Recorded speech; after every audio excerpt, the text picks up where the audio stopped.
Amigas y amigos, muy buenas tardes tengan ustedes. Los saluda con el afecto de siempre José Manuel Villalpando, aquí en una emisión más de este subprograma, La historia que quiero vivir, que, como ustedes bien saben, y muchos se los agradezco, está disponible. Puede bajarse, subirse, abrirse, verse, escucharse los sábados a partir de las 5 de la tarde. Sí, exactamente a las 17 horas de cada sábado está disponible este programa, el de cada semana, en el canal de YouTube de, valga la redundancia, José Manuel Villalpando. Ahí ustedes pueden encontrar, repito, cada 8 días exactamente los sábados a las 5, el programa correspondiente a cada semana, lo cual no es obstáculo para que el día que ustedes quieran, cuando puedan, cuando gusten, cuando lo deseen, visiten este canal donde encontrarán literalmente, como siempre lo digo porque es real, más de medio millar de programas anteriores. Eso sí, como siempre, también quiero agradecerles a todas ustedes su presencia, su compañía, su aliento, su apoyo, sus mensajes que naturalmente motivan y pues obligan a perseverar en este esfuerzo compartido entre ustedes y yo de platicar de historia. Reitero también, como siempre, que este canal, que este programa, no tiene ningún fin económico, ni está monetizado, ni nada que se le parezca, que es simplemente por ese gusto que ya dije, que ustedes y yo tenemos por el pasado. Eso sí, los comentarios pueden ustedes hacerlo a través de las diversas vías electrónicas que permiten comunicarnos, bien sea a mi correo villalpandohistoriador@gmail.com o también a mi página de Facebook Villalpando la Historia o bien en los comentarios que permite este mismo canal de YouTube. Y no se diga más, amigas y amigos, si les parece a ustedes bien, vamos a dar inicio al programa de hoy. Y como lo informé en el anuncio respectivo, el día de hoy quisiera que platicáramos de una serie de efemérides luctuosas de personajes históricos que casualmente fallecieron en el mes de julio. Por supuesto, hablar de Julio Luctuoso nada tiene que ver, y perdónenme la ironía, con lo que aconteció, como ya lo presumíamos, lo anticipábamos, en el Campeonato Mundial de Fútbol. Y entiendo que muchas personas, lo digo de broma, pero un poco en serio, porque tengo varios conocidos así, están francamente de luto o decepcionados por los pocos logros alcanzados por el equipo mexicano. Bueno, históricamente era de esperarse, según lo platicábamos y lo demostramos aquí hace ya más de un mes, en un programa especial que dedicamos a la participación de México en los diversos campeonatos mundiales de fútbol. Y pues lo que sucedió recientemente pues simplemente se agrega a estas efemérides negativas futboleras mexicanas, por lo cual, bueno, pues simple y sencillamente, no quiero decirlo así, pero fui un poco profeta, que no era fácil, perdón, que no era difícil hacerlo, al contrario, era muy sencillo examinando la historia de la participación mexicana en los mundiales de fútbol. Pero no es el tema, por supuesto lo dejamos ya zanjado y simplemente quería yo platicarles que revisaba yo las efemérides propias de este mes, porque en esta semana correspondería hablar de los 4 fallecimientos notables e importantísimos consecutivos de un día tras otro que marcan nuestro calendario cívico. El 17 de julio, la muerte de Álvaro Obregón. El 18 de julio, la muerte de Benito Juárez. El 19 de julio, la muerte de Agustín de Iturbide. Y el 20 de julio, la muerte de Pancho Villa. Tema que además ya en alguna ocasión platicamos precisamente acercándonos a estas 4 efemérides luctuosas. Pero me llamó la atención al revisar ya detalladamente, repito, el calendario del mes de julio, que abundaron los fallecimientos de personajes importantes de nuestra historia durante el mes de julio. Personajes, por supuesto, algunos de gran relevancia, como estos cuatro que he mencionado hace un momento. Indudablemente, sus muertes ocasionaron una enorme y gran preocupación a los mexicanos en su momento. Hoy no pasan de ser pues simples recuerdos en los calendarios cívicos, pero también a lo largo de julio hay otros fallecimientos, otras muertes, otras defunciones de personajes también sumamente importantes que en su momento fueron fundamentales en la historia, nuestra historia nacional mexicana. Y hoy quisiera simplemente hacer una especie de repaso de esta docena en realidad, de personajes históricos mexicanos fallecidos durante el mes de julio, que me lleva casi casi a proponer que este mes sea el mes luctuoso de la patria por la cantidad y calidad de quienes fallecieron durante los días de este mes de julio. Miren, para no hacer el cuento muy largo, déjenme empezar a platicarles quiénes son los que fallecen y con alguna otra circunstancia y característica durante el mes de julio. Por supuesto el primero, y también ya hablamos de él en su oportunidad, que fallece el día 2 de julio, pero del año de 1915, es nada más ni nada menos que el general Porfirio Díaz. Porfirio Díaz muere, repito, el día 2 de julio de 1915, muere en la ciudad de París, en donde vivía el exilio que él mismo había optado voluntariamente realizar a partir de que la revolución encabezada por Madero pues lo obliga a salir de México. Y sabemos muy bien, incluso ya lo hemos platicado en alguna ocasión, cómo fueron particularmente los últimos días de vida del general Porfirio Díaz en su habitación, en un pequeño departamento en la Avenida del Bosque, sin mayores recursos económicos que lo que tenía del dinero que había obtenido de las acciones que poseía del Banco de Londres y México. Su sueldo de general de división de retiro lo había donado al colegio militar.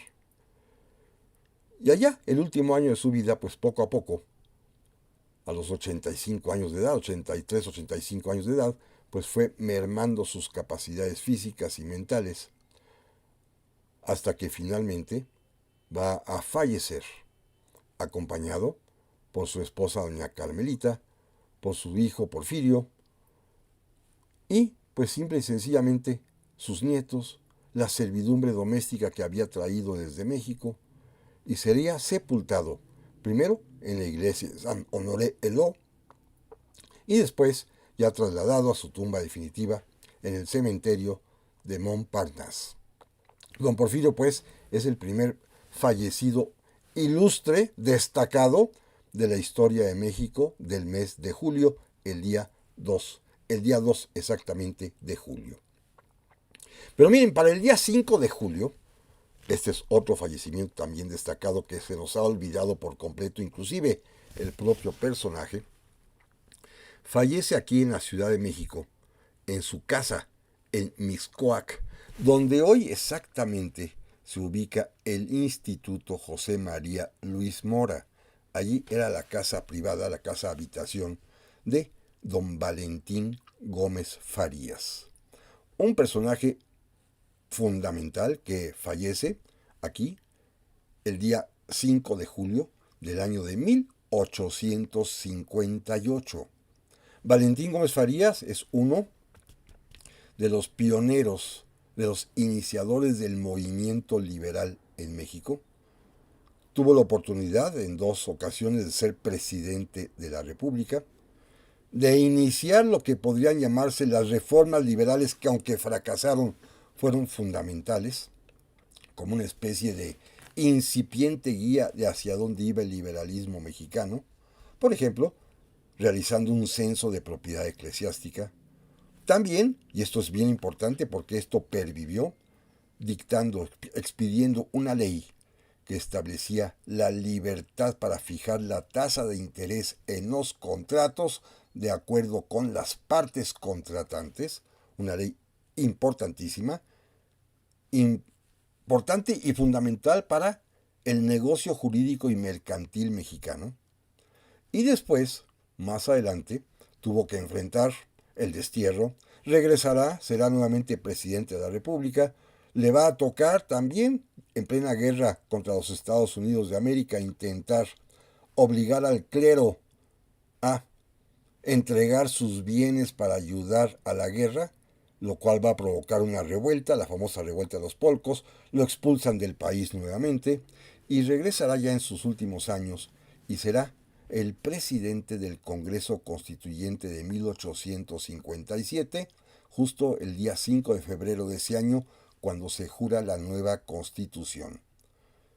Después de ahí se retirará y muere, repito, ahí en su casa en Mixcoac, al año siguiente, en 1858. Y una particularidad, al fallecer, la Iglesia Católica, que le tenía francamente odio visceral a Gómez Farías, que en ese momento estábamos ya en plena guerra de reforma y la Ciudad de México era posesión conservadora, le negaron a la familia el derecho de sepultar a Gómez Farías en un panteón, que en ese momento pertenecían todos al clero, y tuvo que ser enterrado en el propio jardín de su casa. Ya después, con el tiempo, será exhumado y será trasladado a la rotonda de las personas ilustres Valentín Gómez Farías. Pero fíjense qué curiosidad, no le permitieron enterrarlo en Camposanto, como se decía entonces, y eso que enfrente de su casa, si ustedes pasan por ahí, lo que repito, hoy es el Instituto José María Luis Mora, enfrente hay una iglesia que tiene atrio y que tenía panteón. No les permitieron sepultarlo allí y tuvieron que enterrarlo, repito, en el jardín de su propia casa. Más adelante, el día también 5 de julio, pero ya del año de 1955, igual el 5 de julio, pero de 1955, va a fallecer un expresidente de la República, que fue fundamental por varios motivos políticos posteriores a la Revolución. Me refiero a don Adolfo de la Huerta. Adolfo de la Huerta, que ustedes recuerdan, es parte de ese triunvirato sonorense, junto con Plutarco Elías Calles y con Álvaro Obregón, que encabezan una revuelta en contra de presidente Carranza, quien muere. Después asume interinamente la presidencia de la República para darle paso a su amigo Álvaro Obregón, quien a su vez le cede la presidencia después a Plutarco Elías Calles, y Adolfo de la Huerta pensaba que se la iban de nueva cuenta a devolver a él, pero no. Obregón decide reelegirse y entonces Adolfo de la Huerta intentará levantarse en armas. Es la de las últimas rebeliones militares, la famosa rebelión de la Huertista, que fracasa, lo cual lo obliga a salir del exilio. Más adelante ya el presidente Lázaro Cárdenas lo perdona, regresa a México, ocupará puestos públicos como director de pensiones civiles y visitador de consulados de México, hasta que finalmente fallezca aquí en la capital y se le entierre en el Panteón Jardín de la Ciudad de México.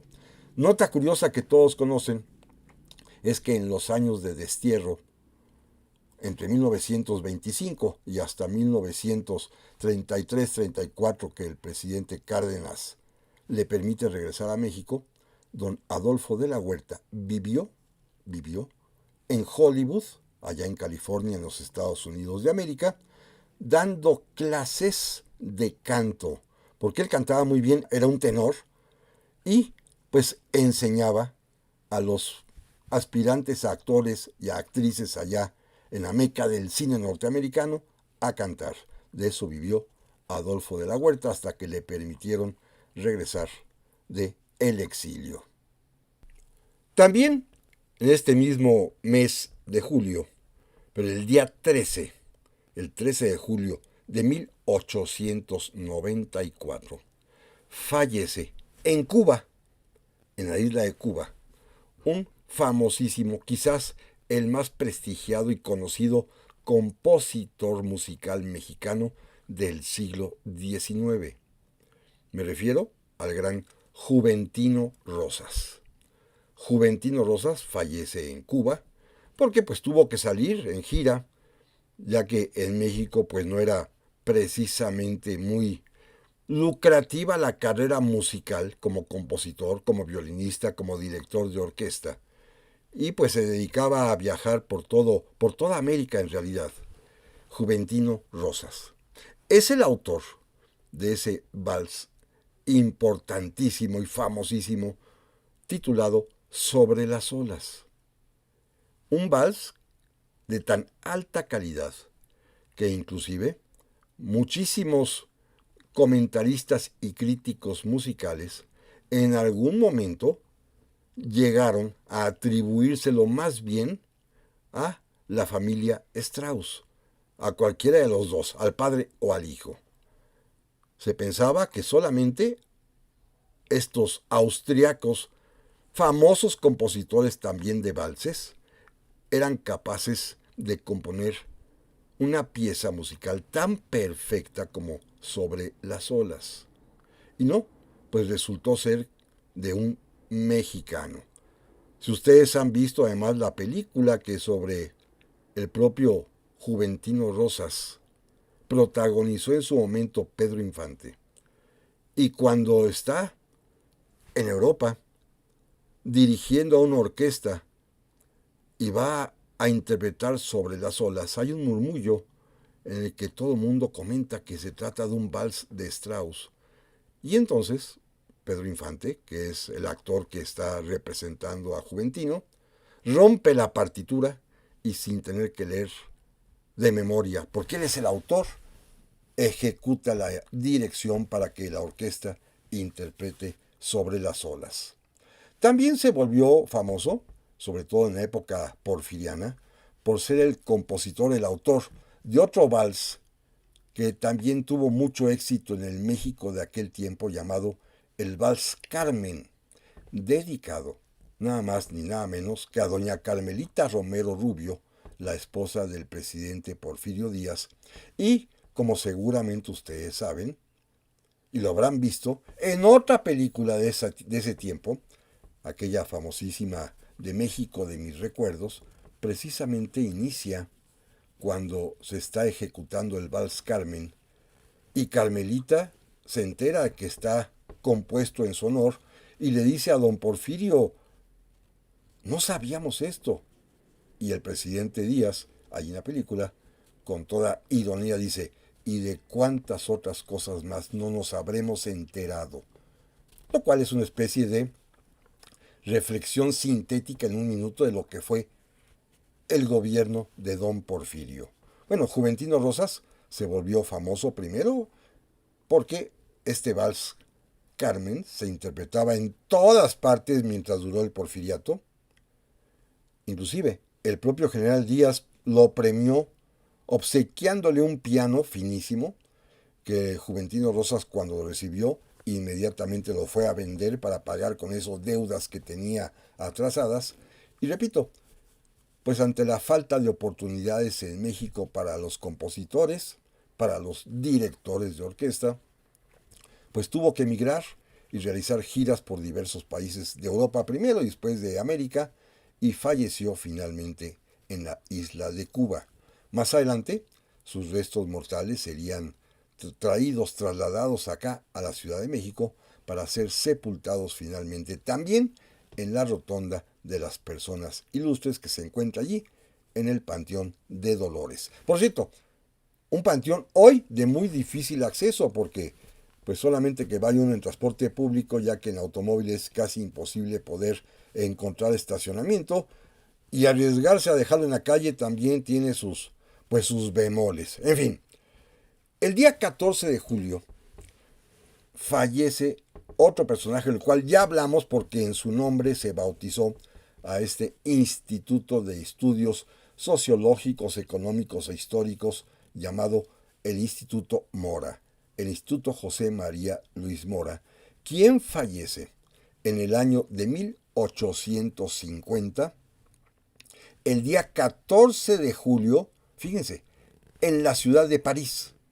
Exactamente en el día que se celebra, se conmemora que todo París estaba festejando un aniversario más de la Revolución Francesa, allí mismo, en París, fallece este importantísimo pensador, José María Luis Mora. Una vida interesante que simplemente resumo rápidamente. Un sacerdote católico pero de pensamiento liberal, masón también. Recuerden que la masonería inclusive pues permitía a los sacerdotes formar parte de ella hasta que en 1865 el Papa Pío IX los excomulgó. Pero antes de eso los masones pertenecían a las sectas tanto yorquina como escocesa. José María Luis Mora pertenecía a la secta yorquina. Pero además de ser sacerdote, de ser un teólogo destacado, también estudió de manera privada, particular y muy entusiasta, economía. Economía, sí. Fue un lector, un ávido lector de Adam Smith, el patriarca del liberalismo mundial, y totalmente compenetrado con las ideas económicas liberales, va a aprovechar que su amigo, el presidente Valentín Gómez Farías, que también ya hablamos de él hace un momento, lo invita a ser algo así como su consejero, su asesor. Y es precisamente por la influencia de José María Luis Mora que, de acuerdo con las propias ideas de Valentín Gómez Farías, se inicia esa primera pre-reforma en México que ya brevemente expuse hace unos momentos. Una ley del censo de la propiedad eclesiástica, una ley que libera las tasas de interés, una ley, por ejemplo, para suprimir al ejército y crear la Guardia Nacional concebida en los términos de antaño, es decir, como voluntarios ciudadanos reunidos por agrupaciones militares formadas en los estados de la República. No es como la Guardia Nacional actual, que es otro concepto diferente. Una serie de medidas, pues, que intentó José María Luis Mora para implantar en México por lo menos la semilla del liberalismo económico. A la caída, por supuesto, de Valentín Gómez Farías, José María Luis Mora tuvo que salir al exilio y pasó algo muy peculiar. Se fue a vivir a París, a Francia, y se dedicaba al comercio de Biblias. Vendía Biblias. Hay quienes dicen que cambió de religión y que se volvió anglicano. Probablemente haya sucedido porque también estuvo una larga temporada viviendo en la ciudad de Londres, en Inglaterra.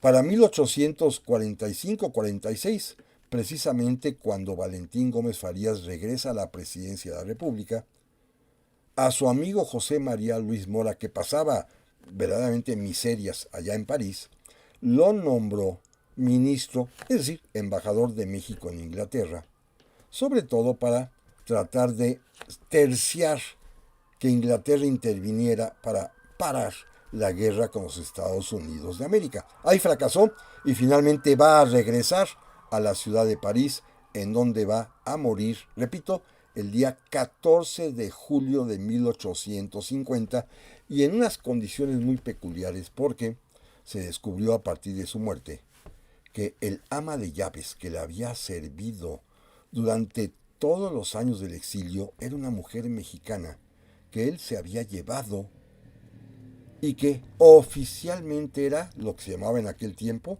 su criada, su servidumbre.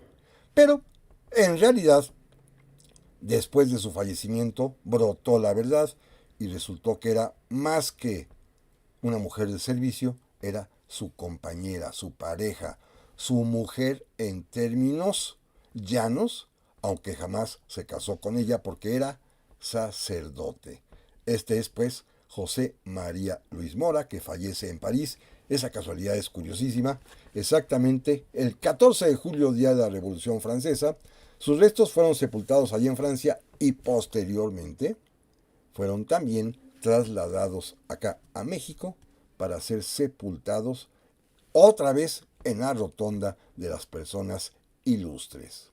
Y otro más, veamos otro más también, el día 15 de julio, al día siguiente, pero ya del año de 1979, va a fallecer otro presidente de la República más. Me refiero a Gustavo Díaz Ordaz. Recuerden que Gustavo Díaz Ordaz padecía una serie de enfermedades. Desde que era presidente había sido ya operado de los ojos. Después, cuando se convirtió en expresidente, tuvo pues algún momento fugaz de rescate de su imagen cuando el presidente López Portillo lo designó como embajador de México en España, puesto que nada más duró 3 meses porque finalmente salió de allí para regresar acá a la capital, porque sus males, de veras que eran muchos, estaba bastante enfermo, pues finalmente lo van a llevar a la tumba, en medio de escándalos, por supuesto, desde los políticos, porque a él se le atribuye naturalmente la represión del movimiento estudiantil de 1968, pero también los escándalos de índole sentimental por las relaciones que sostuvo con aquella actriz Irma Serrano, a la que se le llamaba la Tigresa. El presidente Gustavo Díaz Ordaz, repito, fallece el día 15 de julio de 1979 y sus restos mortales fueron sepultados en el Panteón Jardín, aquí en la Ciudad de México. El 17 de julio, y esto ya lo conocemos todos, es asesinado el en ese momento presidente electo de México, Álvaro Obregón. Suceso ocurrido, repito, el 17 de julio de 1928. Lo mata José de León Toral, quien después será enjuiciado y condenado a muerte. El asesinato ocurre ahí en el restaurante antiguo La Bombilla, donde hay hoy inclusive en el sur de la Ciudad de México un monumento al general Álvaro Obregón. Y pues sus restos fueron trasladados a Sonora, a Guatabampo, en donde están hasta el día de hoy todavía sepultados. Álvaro Obregón no está en la Ciudad de México, no está, por ejemplo, donde debería estar, en el Monumento a la Revolución, y simple y sencillamente pues la familia, que no quería saber nada del asunto, trasladó sus restos a su tierra natal. También, durante mucho tiempo, en ese mismo monumento que hoy existe, repito, allí en el sur de la capital, allí estaba el brazo amputado durante las batallas de Celaya en 1915, que se conservaba y que estaba a la expectación y a la vista de todo el mundo. Yo lo llegué a ver cuando era joven, cuando era niño también. Ya después la familia también retiró este despojo mortuorio del presidente Álvaro Obregón. Para el día 18 de julio, como todos lo sabemos, se conmemora el aniversario luctuoso del fallecimiento de Benito Juárez, ocurrido en el año de 1872. El 18 de julio de 1872 muere Juárez y es quizás una de las muertes más historiadas, más narradas. Aquí mismo le hemos dedicado bastantes programas al tema.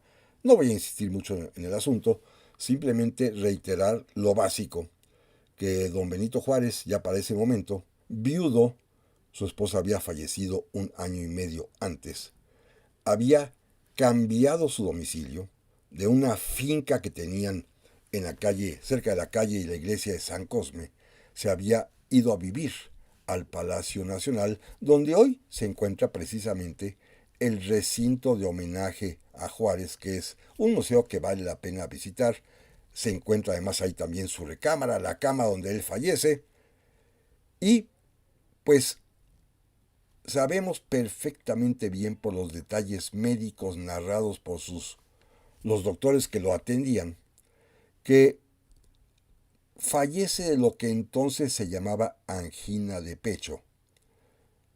Síntomas, diagnóstico conforme a su tiempo, pero que después fue ya reinterpretado por el eminente médico y cardiólogo mexicano, el doctor Ignacio Chávez, quien llega a la conclusión de que Benito Juárez en realidad falleció de una serie de infartos al miocardio que, por su edad, 66 años, por su condición física, bastante obeso, que no hacía ejercicio, que tenía una vida sedentaria, que fumaba mucho, pues evidentemente era proclive a un mal cardíaco, como hoy en día está perfectamente bien diagnosticado. Sabemos también que los infartos fueron severos, sí, pero no letales. Y esto es quizás lo más importante, ya que la razón verdadera y última de su fallecimiento es precisamente el tratamiento que sus médicos recomendaron para sacarlo literalmente de esos infartos. Sus doctores, entre ellos Gabino Barreda, que había estudiado ya medicina en París, estaban al día de los avances médicos que, en este caso, en Francia ya existían, y se conocía teóricamente y con algunas aplicaciones ahí incipientes que un choque eléctrico ayudaba a que los pacientes pudieran superar un infarto. Como hoy en día se acostumbra perfectamente bien y que en muchos edificios y lugares públicos hay inclusive equipos para aplicar estos choques eléctricos. Bueno, las ambulancias por supuesto cuentan con ellos. Pero en aquel tiempo que no había todavía en México electricidad, en Francia ya empezaba de alguna manera, a utilizarse, pero en México aún no. Lo más cercano, lo que podría producir un efecto similar a un choque eléctrico en el pecho del presidente Juárez, que estaba en ese momento aquejándose de un infarto, para sacarlo de él, fue derramarle literalmente una cubetada de agua hirviendo a la altura del corazón. El efecto fue efectivamente liberador, como lo fue o lo hubiera sido un choque eléctrico. Salió el infarto.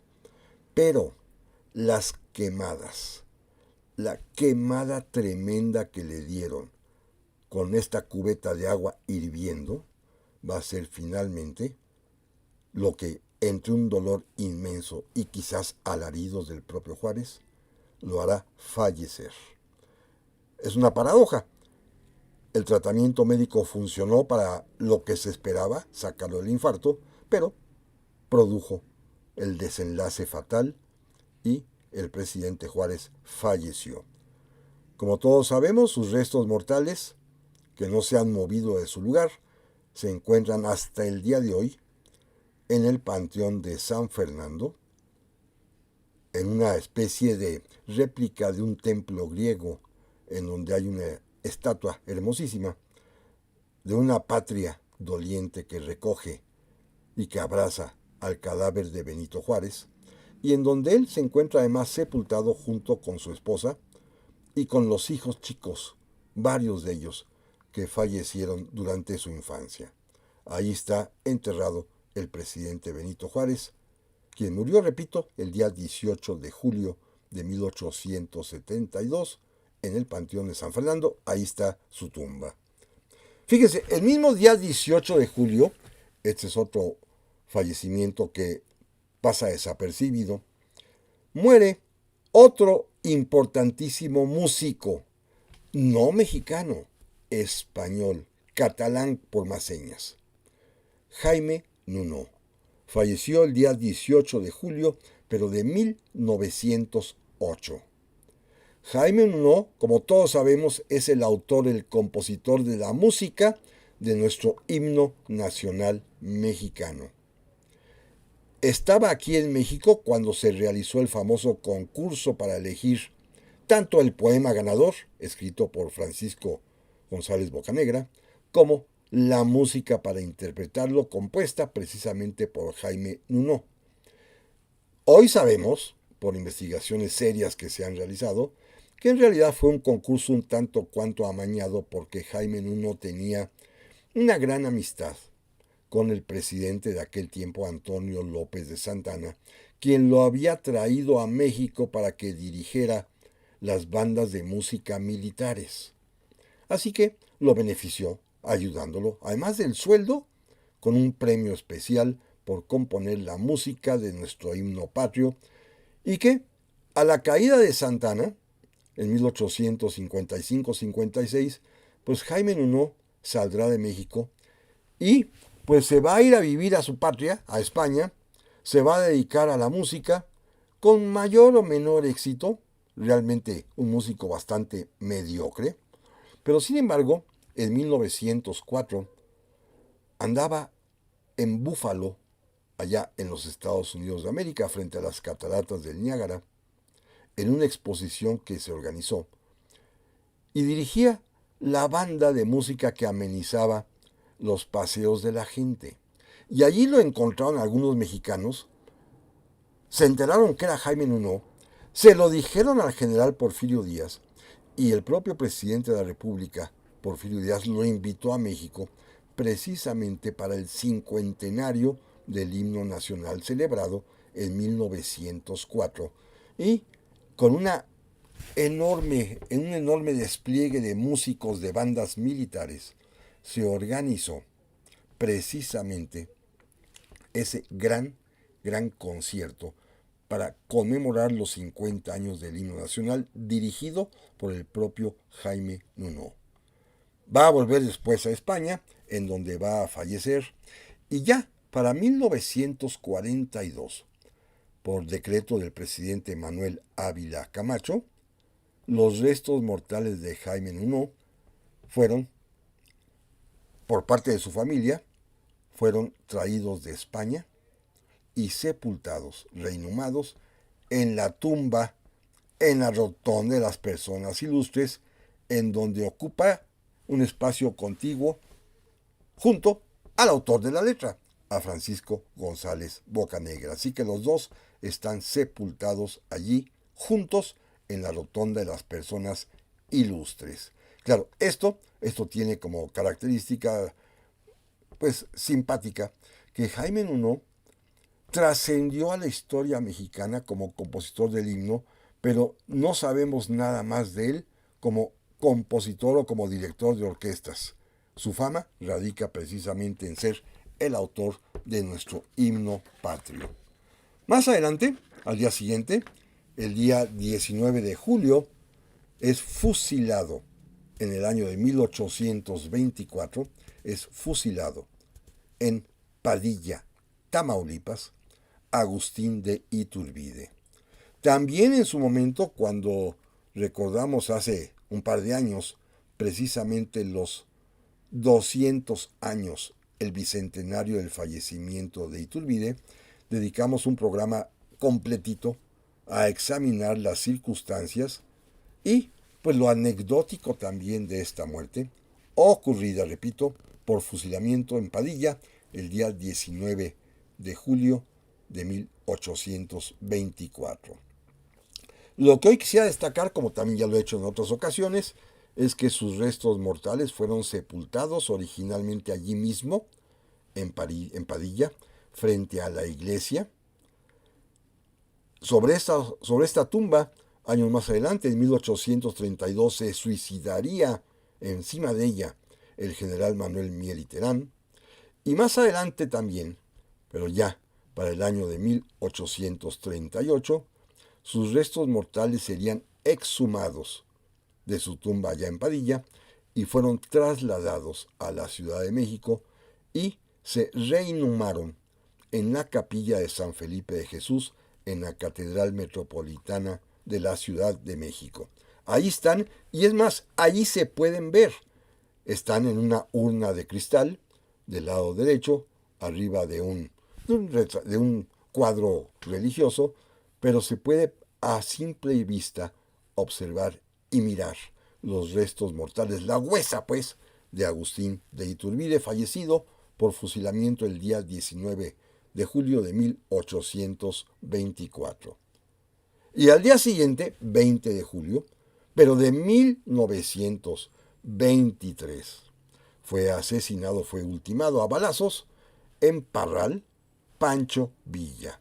También en su momento, hace ya 3 años, platicamos de esta efeméride con detalle.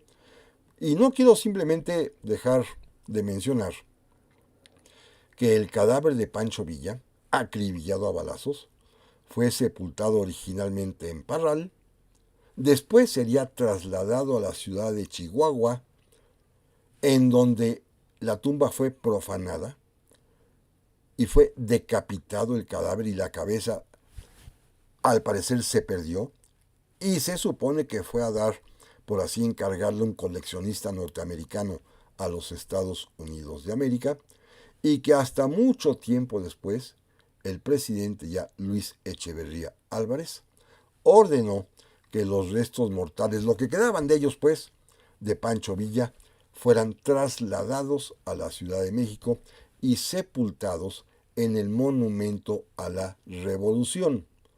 Ahí está sepultado hoy Pancho Villa, casi al lado de uno de sus enemigos, de Venustiano Carranza. Pero esos son los milagros que hace el sistema político mexicano.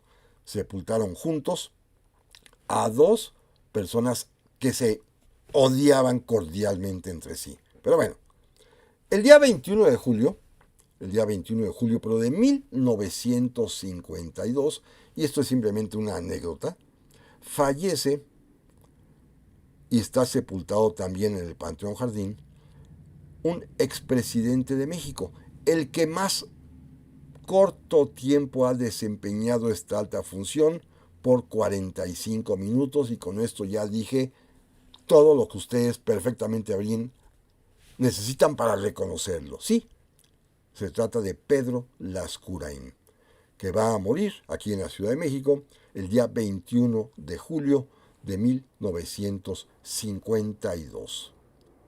Y por último, para cerrar el mes con otro fallecimiento importantísimo, el día 30 de julio, pero de 1811, fallece por ser fusilado, ejecutado en la ciudad de Chihuahua, Miguel Hidalgo y Costilla, el padre de la patria.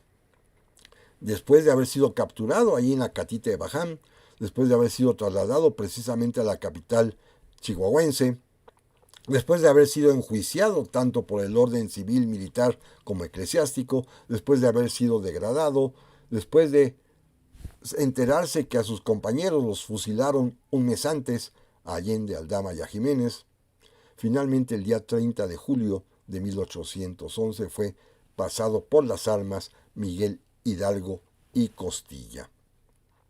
Sus restos mortales fueron originalmente sepultados allí, en el atrio, en el panteón de la iglesia, en ese momento, pues la principal, todavía no era catedral de la propia Chihuahua, pero fueron sepultados sin la cabeza.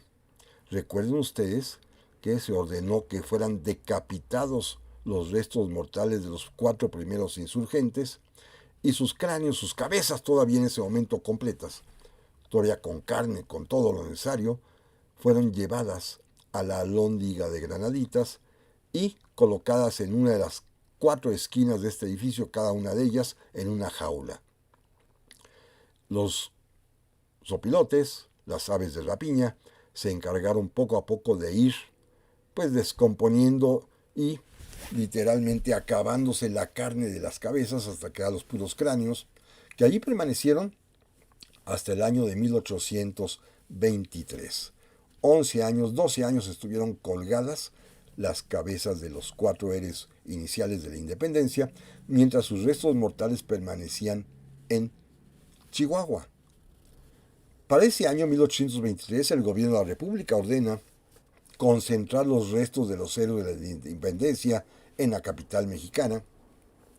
Serían depositados finalmente en el altar de los reyes en la catedral, y para esto pues hubo que exhumarse los restos en Chihuahua. Las cabezas no tenían problema porque se descolgaron y estaban marcadas a quién pertenecía cada una, pero los restos allá en Chihuahua fue más complicado extraerlos, pero finalmente pues serían llevados a la Catedral de México, y ya más adelante, en el año de 1925, como todos sabemos, los restos mortales de todos los héroes de la independencia que se encontraban allí en la catedral fueron llevados a su lugar de descanso eterno en el basamento, en el monumento a la independencia, en el Ángel de la Independencia, allí en el Paseo de la Reforma, donde hasta el momento se encuentran. Solamente en 2010 fueron exhumados para comprobar, revisar, mantenerlos, conservarlos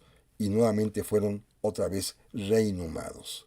Como ven ustedes, amigas y amigos, julio es un mes con muchas efemérides luctuosas, que esto pues es francamente interesante, es notable. Creo que no hay otro mes en el calendario con tantos fallecimientos así de importantes que, repito, en su momento causaron cierta conmoción. Digo, el más reciente de los que hemos mencionado es el de Gustavo Díaz Ordaz, hace ya casi 47 años, y entonces, bueno, en su tiempo, en su oportunidad, pues estos fallecimientos sí fueron ocasión de comentarios y muchas veces de conmoción. Un programa más breve en esta ocasión, amigas y amigos, por razón de tiempo, pero sin embargo no quería yo dejar de estar con ustedes, acompañándonos y agradeciéndoles mucho el favor de su atención. Y, primero Dios, y con el favor de Él, aquí nos vemos la próxima semana. Pásenla muy pero muy bien.